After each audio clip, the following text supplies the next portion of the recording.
por mais que seja sigiloso, eu não tive acesso, então eu posso falar isso por outros contatos. Você estava falando de lipedema e não tem nada a ver ao óbito dela com lipedema. Injetaram gordura no bumbum, na panturrilha, onde mais poderia colocar gordura. Então, técnicas para evitar óbito têm sido desenvolvidas. Então, o injetar a gordura no subcutâneo, utilizar o ultrassom para a gente ver onde que está colocando a gordura, para garantir segurança e não ter esses casos de complicação. Então, colocar a gordura no músculo é algo que a gente já faz há muito tempo. Agora começou a fazer de uma forma mais intensa para ter um melhor contorno. Só que nos outros músculos os vasos são menores, então o risco de embolia é bem menor. Também existe ainda uma dúvida, né? A gente escuta muito falar sobre os riscos da lipoaspiração. Queria saber se também para a abdominoplastia funciona da mesma forma. Porque a gente está acostumado, inclusive eu posso falar por experiência própria, né? Desde criança, escutar da família, da mãe, da avó, da tia, falar, nossa, lipoaspiração é uma cirurgia considerada perigosa. A gente já tinha conversado uma vez aqui no episódio dos riscos de cirurgias plásticas, que na verdade agora não é tanto assim, né? Que já tem várias outras tecnologias que puderam melhorar isso que era falado antes, mas por que isso acontece, né? Por que essa fama tão ainda conhecida para a questão da lipoaspiração em questão de risco? E também agora para a abdominoplastia, né? Isso envolve todas as técnicas, uma é considerada mais perigosa que a outra, como que funciona? É uma pergunta bem ampla, mas a lipoaspiração ela não é perigosa, nem a abdominoplastia. São procedimentos estatisticamente extremamente seguros. Né? Então, até mesmo quando a gente vai fazer um seguro para fazer uma cirurgia, a taxa do seguro é muito baixo, porque o risco de dar uma complicação grave é baixíssimo.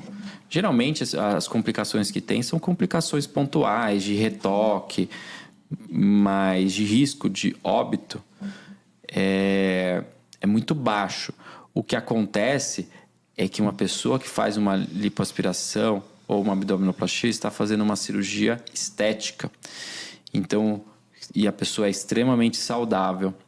E quando acontece o óbito, choca, porque a pessoa, mas ela não precisava, porque foi fazer. Então, geralmente, o impacto que um óbito tem quando é numa cirurgia estética, ele é diferente quando alguém for fazer uma cirurgia abdominal por conta de um câncer abdominal, alguma complicação, é mais aceito. Mas a gente fica assustado quando tem, até quando a gente é médico, até com essas notícias que saem, a gente fica assustado, a gente quer saber o que aconteceu, né? Qual foi o risco? A gente não pode colocar nossos pacientes em risco. A lipoaspiração, ela vai estar associada as complicações ao exagero do volume aspirado. Então, volumes muito grandes de lipoaspiração podem evoluir para uma necessidade, uma anemia, uma necessidade de transfusão sanguínea. O paciente pode precisar de uma UTI. Então, o volume da lipoaspiração... Nossa, gente, desculpa aqui. Tá difícil aqui. Esse celular que as pessoas ficam mandando aqui. Pelo menos conseguiu desligar no relógio. Tá insuportável aqui, desculpa. Nossa, mas eu tô tentando aqui, eu já não sei o que eu tô falando. O que eu tô falando?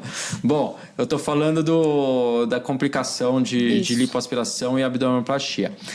A lipoaspiração, ela é segura, mas quando a gente passa limites, quando a gente é imprudente, ou o paciente não está com um preparo adequado, às vezes tem uma doença prévia, tem uma história de sangramento. Então, tudo tem que ser analisado, né? A gente tem que ver os casos que aconteceram e fazer uma análise do que pode ter, o que aconteceu naqueles casos para a gente evitar. Então, se o paciente tem uma doença pré-existente, uma doença de sangramento, a gente tem que rever isso, porque isso pode ser uma causa. O paciente, o médico ter ido além, né? Ter aspirado mais de 7% do volume corpóreo, mais de 40% de área corporal operada, também é um problema. Aí o médico entra numa questão de imprudência, porque ele foi além dos limites pré-estabelecidos pela sociedade médica. E também, às vezes pode ter tido uma alergia, alguma situação adversa não prevista. E aí pode ser um anestésico, aí não tem nada a ver com a lipoaspiração em si. Já a abdominoplastia também, né? Ela tem seus riscos, pode aumentar a trombose, o pós-operatório, como a pessoa faz como que a pessoa faz o pós-operatório. Às vezes a pessoa não anda, então ela pode ficar, tá doendo muito, porque a abdominoplastia precisa andar curvada, tem algumas restrições no pós-operatório, isso pode limitar demais o paciente e ela não andar o suficiente, não deambular e aumentar o risco de trombose. Mas todos os pacientes têm um risco de trombose no pós-operatório, tanto pelo trauma cirúrgico, pelo aumento da inflamação, como também a pessoa fica mais acamada em casa, ela acaba não se movendo em casa, e isso é um fator de risco para a trombose. E trombose é um dos principais riscos para a pessoa ter uma complicação grave e morrer. E a gente falou bastante sobre essa questão da recomendação, né, que é o médico que vai definir junto com o paciente qual que é o objetivo, o que é possível fazer para definir a técnica entre tantas que são conhecidas.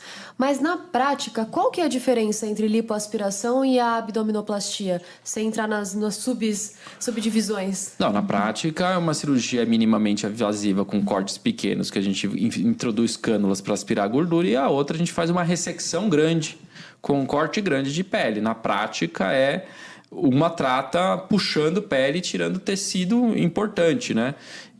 Já a lipoaspiração, os acessos são pequenos. Já a abdominoplastia é uma cirurgia que tem um tempo, né? Vai demorar pelo menos 1h30 para ressecar todo o tecido e fechar. Já a lipoaspiração, ela pode ser uma lipoaspiração pequena, média, grande, então vai depender muito da área tratada. Então, a lipoaspiração tem o potencial de ser muito tranquila ou até mais extensa do que uma abdominoplastia.